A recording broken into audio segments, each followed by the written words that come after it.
লোক ভিডিও করে লাইক পাবার জন্যে। আমার তো লাইকের দরকার নেই।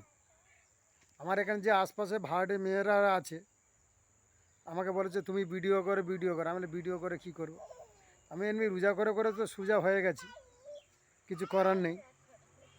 আর দুটো মেশিনের জায়গায় আর একটা মেশিন আজকে সারাতে দিয়েছি, কেন সরকারি ওটা কাজ তো, কাজ করতে হবে। আর একটা কথা হচ্ছে, লোক লাইক পায় ঘরবাড়ির জন্য। এই তো আমার সামনে যে ক্যামেরা দেখতে যাই, ঘরবাড়িগুলো ওখানে আছে, টাইম কলের কাছে পানি ঘর আছে, সব আছে, গাড়ি আছে। লোক ভিডিও পায় লাইক পাওয়ার জন্য। আমার পোঁদে লাইক দিয়ে দাও, পোঁদে পোঁদে লাইক দিলেই তা পর করে চলে যাবে। আর এই কটা মাগিদের জ্বালায় আমি, ভাড়া মাগিদের জ্বালায় আমি টিকতে পারিনি, খালি বলে ভিডিও কর। আর রোজার মাসে ভিডিও করা যায়?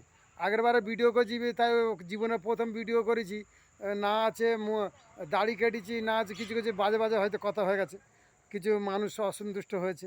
তা মানুষ কি করে, যে একটু শান্তি এটা পাওয়ার জন্যে একটু এইসব জিনিসগুলো দেখে। যাক ভাই, এখন ভিডিও করতে পারবো, যা করবো ঈদের পরে করব, এই অবধি আমার ইতি।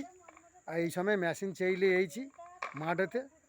আর টাইম হয়ে গেছে, যা করবো ঈদের পরে করবো ভিডিও। থাক, এই অবধি ইতি থাক।